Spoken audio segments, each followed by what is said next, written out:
도정은입니다. 오늘은 먼저 아직도 사그러들지 않고 있는 코로나19 4차 대유행에 대한 강원도의 대책에 대해서 좀 짚어보고요.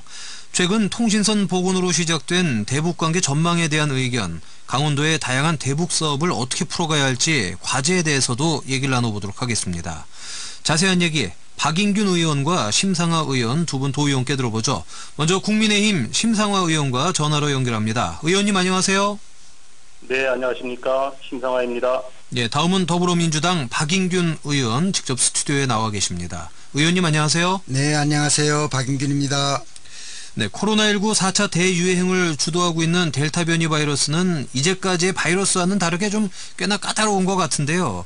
이 정도로 1년 반 이상 거리 두기를 하고 방역을 강화하면은 어느 정도 좀 사그러지는 모습이 보여야 할 텐데 아직도 그 맹위를 떨치고 있습니다. 이게 혹시 거리 두기나 방역이 그 좀 부족해서인 건가요? 아니면 지금도 굉장히 선방을 하고 있는 건가요? 어떻게 보시는지, 또 이 강원도의 사회적 거리 두기 방역 이 부분에 대해서는 어떻게 생각하시는지 먼저 심상화 의원님께서 좀 말씀해 주실까요? 네, 아마 지방자치단체의 방역에 대한 부족한 것도 없지 않아 있을 것 같습니다.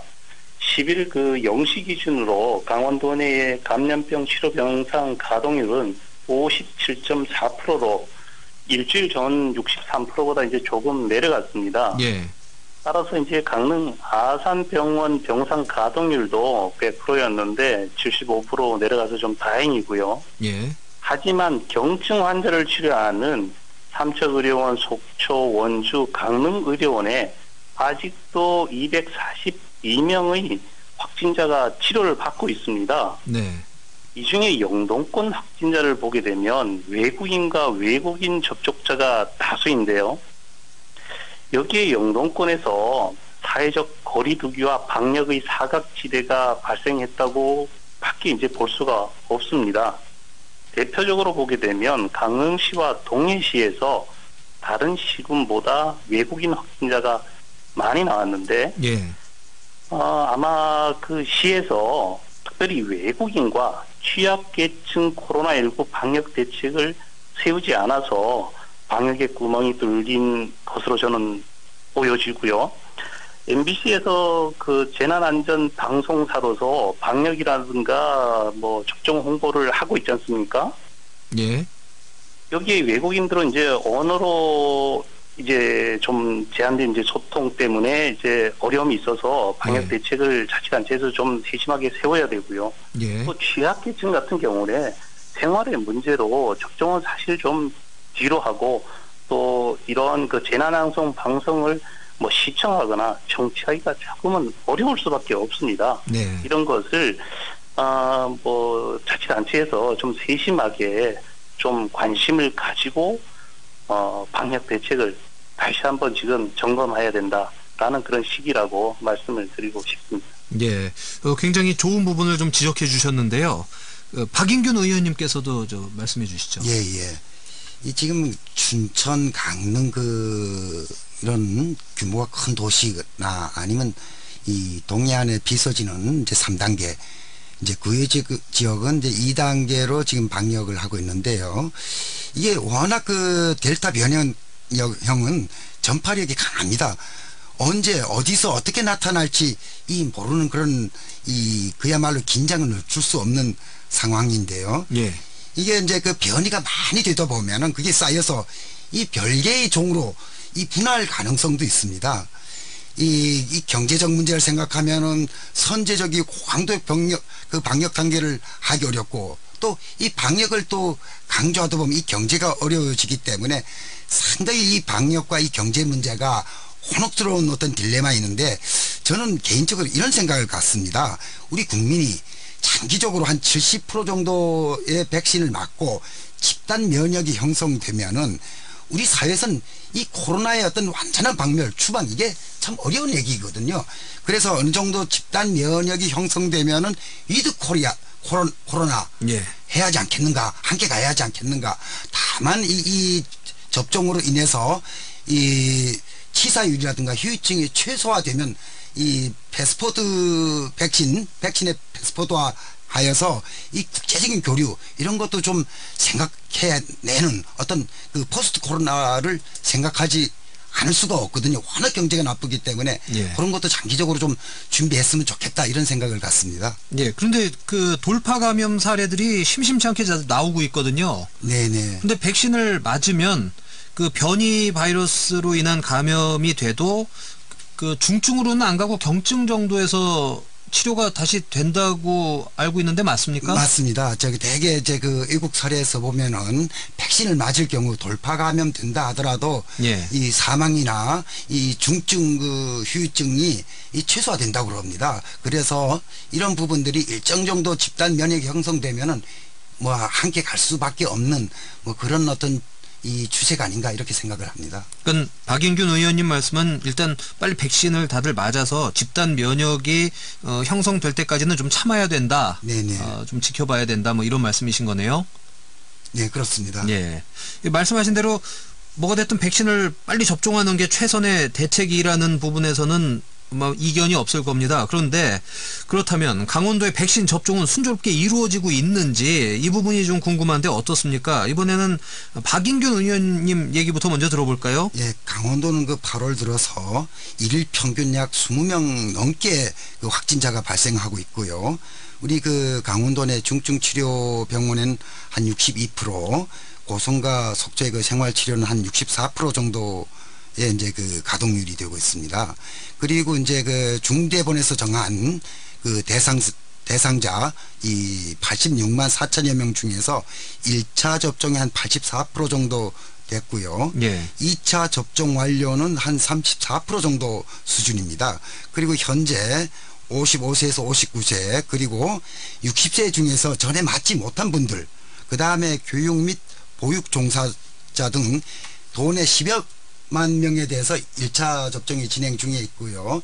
다만 지금 이 백신 수급이라든가 이런 데서 뭐 약간 그 지연 뭐 이런 것이 있는 걸로 알고 있습니다. 다행히 그게 뭐 심각한 수준은 아니라고 여겨집니다. 그러니까 백신 수급이 지연되는 부분이 이제 강원도가 뭐 행정을 함에 있어서 좀 잘하지 못해서는 아닌 상황인 거고. 예, 그 백신 생산 국가와 우리나라의 그 전달 과정 뭐 이런 데서 예. 좀 차질이 있는 것 같습니다. 강원도가 뭐 좀 실수를 했다거나 이런 건 아니라는 말씀이신 예, 거죠? 예, 그렇습니다. 심상화 의원님께서도 뭐 말씀하실 게 있을 것 같은데요. 네, 박인균 의원께서 백신 접종 현황을 잘 설명하셨고요. 예. 저는 이제 전담병원의 병상과 생활치료센터에 대해서 현황을 조금 좀 설명을 드리겠습니다. 예. 우리 강원도 내 이제 전담병원 중에 중증 환자 병상은 224병상 중에 14병상을 지금 사용하고 있고요. 예. 경증 환자 병상은 388병상 중에 242병상을 현재 지금 사용을 하고 있습니다. 예. 따라서 이제 잔여 병상은 중증 환자 그 병상은 10개, 경증 환자 병상은 146개 병상이 지금 남아 있어가지고 예. 아직까지 병상 그 가동률도 제가 말씀을 드렸다시피 조금은 여유가 있는데요. 예. 따라서 이제 생활치료센터 병상은 184병상 중에 이제 90병상을 사용하고 94병상이 이제 잔여 병상으로 있습니다. 하지만 이제 코로나 4차 유행이 지금 지속되고 있지 않습니까? 예. 그래서 이제 강원도에서는 전담 치료 병상을 더 확충하고 또 제3치료센터에 대한 예비시설 지정을 이제 조속히 지금 준비를 해야 되는 그런 시기라고 저는 보여지고요. 또 여기에 있어가지고 생활치료센터와 이제 전담병원의 그 인력에 대한 문제가 상당히 지금 고민 중에 있는 것으로 알고 있습니다. 예. 날로 계속 지금 확진자가 발생하니까 치료 인력의 이제 피로도가 굉장히 높아져서 예. 지금 그 치료 인력에 대한 그 확보 방안도 지금 고민을 해야 된다 이렇게 말씀을 드리고 싶습니다. 예, 고민해야 될 게 한두 가지가 아니네요. 자, 그렇다면 코로나19에 대한 얘기는 여기서 어느 정도 좀 정리를 하고요. 이번에는 우리 지역의 얘기를 좀 해보죠. 며칠 전 고성의 양돈 농장에서 발생한 아프리카 돼지열병 이 문제인데요. 이게 석 달 만에 다시 이제 발견이 된 거죠. 이게 앞으로 더 번져갈까봐 이게 걱정이 참 큰데, 혹시 고성에 피서객들이 많이 몰리지 않았습니까? 코로나 피해서 한적한 곳 찾는다고? 이 피서객들이 혹시 아프리카 돼지열병이 고성에서 이번에 발병할 때 영향을 주거나 하진 않았을까요? 뭐 추정이지만. 예, 제가 좀 말씀드리겠습니다. 이번에 고성에 피서객들이 굉장히 많이 찾으신 걸로 이제 알고 있습니다. 예. 아마 작년에는 이제 초에는 이제 동해시에서 확진자가 다수가 나왔고요. 뭐 한 달 전에 이제 강릉시에서 그 확진자가 많이 나와서 이제 그 방송이 많이 됐지 않습니까? 아마 이런 영향으로 고성으로 많이 이제 피서객들이 가셨는데, 피서객의 이제 그 아프리카 돼지열병 그 발생 영향을 이제 좀 말씀을 드리면, 예. 피서객은 뭐 바닷가나 계곡, 관광지 등에서 이제 머무르고 있지 않습니까? 그렇죠. 뭐 돈사 주변을 어슬렁거릴 이유가 없죠. 네. 그렇지만 이제 주로 외진 곳에 위치한 양동 농가에 방문할 기회가 저는 없다고 하고요. 양동 농장의 경우에는 내외부 울타리라든가 입구 소독 시설 등 차단 방역 시설 설치로 뭐 야생 멧돼지라든가 출입 차량, 사람들을 철저히 이제 출입 통제로 지금 하고 있답니다. 예. 또 그래서 외부인은 출입이 이제 뭐 사실 거의 불가하고요. 그러다 보니까 피서객들의 영향은 없는 것으로 확인이 되었습니다. 예. 이거는 좀 기후에 불과하다 이렇게 보시는 거고. 네. 네. 박인균 의원님께서는 뭐 어떻게 보시는지요? 예. 이 참 우리 그 강원도에 그 코로나에다가 또 설상가상으로 아프리카 돼지열병 참 아주 심각합니다. 이게 참 걱정스러운데요. 이 지난 5월 달에 영월에서 발생했다가 잠시 또 이렇게 소강 국면을 접어들었다가 이번에 그 고성에서 이제 발생을 해서 이 키우던 그 돼지 2,300도 이상을 이제 살처분하고 그 도내 그 돼지 농가 대상으로 정밀 검사도 하고 돼지와 분뇨의 이동도 막고 그 다음에 이제 그 통제 시설도 이제 설치하고 해서 이 직접적인 어떤 이 접촉이나 방문 이런 것들을 막고는 있습니다만은 예. 그 직접적인 인과관계는 정확하게 뭐 설명을 할 수는 없으나 가능성은 조금 있죠. 뭔가 하면은 이 타이어 바퀴라든가 사람 신발이라든가 이런 부분들이 이 직접 방문하지 않아도 그 어떤 그 어디서 묻었을 수도 있다. 저기 또 네. 그 농가 이 종사자들하고 어떤 그런 부분을 바른다라든가 이럴 수 있기 때문에 조심을 하는 것이 좋고요. 이 통제 시설 설치해서 그 차량과 이 사람에 대해서 철저히 소독하고 이렇게 하는 것이 상책이다 이렇게 생각합니다. 예.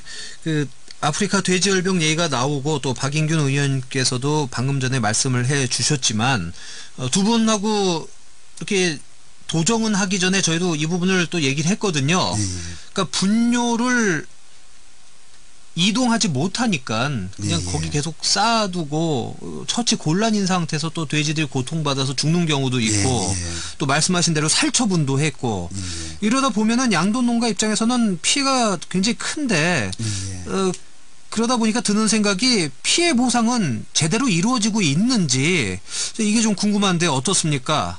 예, 이 피해 양동 농가 대상으로 이제 살처분 보상과 생계 안정자금 지원이 있는데요.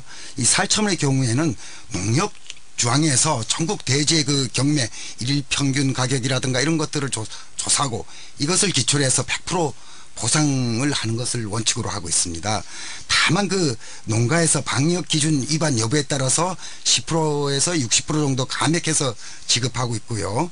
이 매몰 그 처리 물건의 경우는 이제 80% 하고 있고, 그 다음에 이제 그 생활 안정 자금은 농가 경제 조사 통계 그 전국 축산 농가 평균 가계비를 기준으로 해서 최대 12개월까지 지급하고 있는데, 현재 그 기준으로 봤을 때 약 한 달에 330만 원 정도로 하고 있습니다. 물론 이거 가지고 참 뭐 부족한데 하여튼 좀 더 우리 그 도의회나 강원도 뭐 이런 데서 이 부분에 대해서 실질적인 도움이 될 수 있도록 함께 고민해 볼 생각입니다. 예.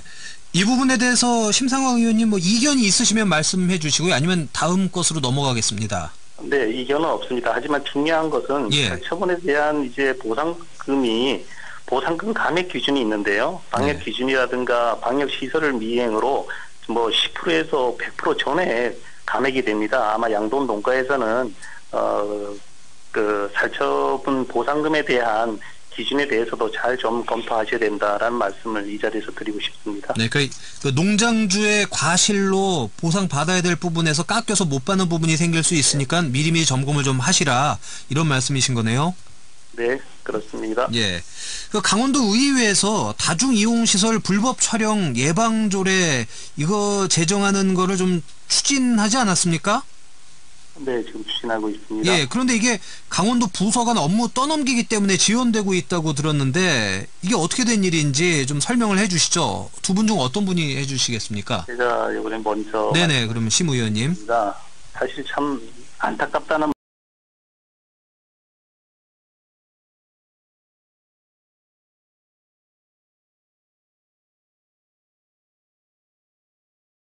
이 조례의 목적은 다중이용 시설에서 불법 촬영을 근절하고 예방함으로써 안전한 시설 이용을 도모하고 도민의 편의와 복지 증진이 있습니다. 조례 제3조에 도지사의 책무가 있는데요. 예. 강원도지사는 강원도민이 다중이용 시설을 안전하게 이용할 수 있도록 불법 촬영 예방 시책을 마련하라는 것입니다.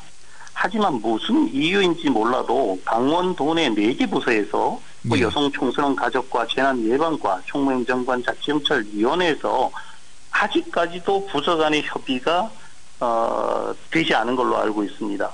사실 이건 일을 하자는 건지 말자는 건지 도민에게 필요한 조례라고 판단이 되면 서로 하려고 해야 되는 것이라고 저는 생각을 하고요.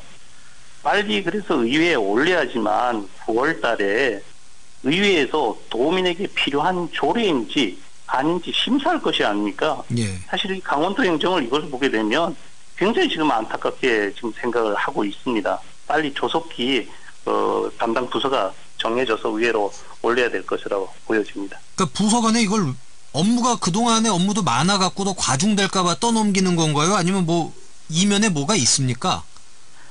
아마 이런 조례를 가져가면 결국 조례라는 게 사업을 해야 되지 않습니까? 네. 이 사업이 제가 봤을 때는 그냥 일회성 사업이 아니라 계속 사업으로 이어진다고 보여지거든요. 예. 그러다 보니까 이제 사업을 부서에서 좀 서로 하지 않으려고 하는 그런 의도로밖에 볼 수밖에 없습니다. 그러니까 업무가 과중해지는 거를 서로 피하기 위해서 떠넘기는 거다로밖에 비춰지지 않는다 말씀이신 거고요. 네, 그렇게 보여집니다. 박 의원님은 어떻게 보시는지요? 예, 우리 심상아 의원님께서 자세하게 이렇게 설명해 주셨는데, 거기에 대해서는 이견이 없습니다. 다만 다른 광역 단체 같은 경우에는 여성 정책을 하는 곳에서 6곳, 안전 정책을 하는 곳에서 1곳, 이렇게 하고 있거든요. 그래서 이 강원도도 이제 조만간에 이 조율이 돼서 우리가 9월달 회기가 시작되면 상정되지 않을까 싶습니다. 예. 저희가 시간이 한 4분 정도 남았는데, 이번에는 북한 관련 얘기를 좀 짚고 마치도록 하겠습니다. 남북을 잇는 통신선이 복원됐다는 뉴스 얼마 전에 나왔기 때문에 두 분도 다 아실 거라고 믿고요. 그런데 또 한미 훈련 관련해 가지고 또 북한에서는 또 저희한테 요구하는 게 있지 않습니까? 저희가 또 그걸 다 들어줄 수도 없고, 이제 그렇다 보면 2024 강원 동계 청소년 올림픽, 강원도 입장에서는 남북 공동 개최를 하려고 했는데 이 부분에서도 좀 부담이 될 수도 있고 진척이 없을 수도 있고, 강원도가 어떻게 해야 될까요? 남북 관계를 정립을 할 때. 예, 이번에 한미 군사 훈련으로 연결되었던 연락선이 이제 중단이 됐는데요. 그리고 김여정의 발언, 예. 대가를 치르게 할 것이다. 네.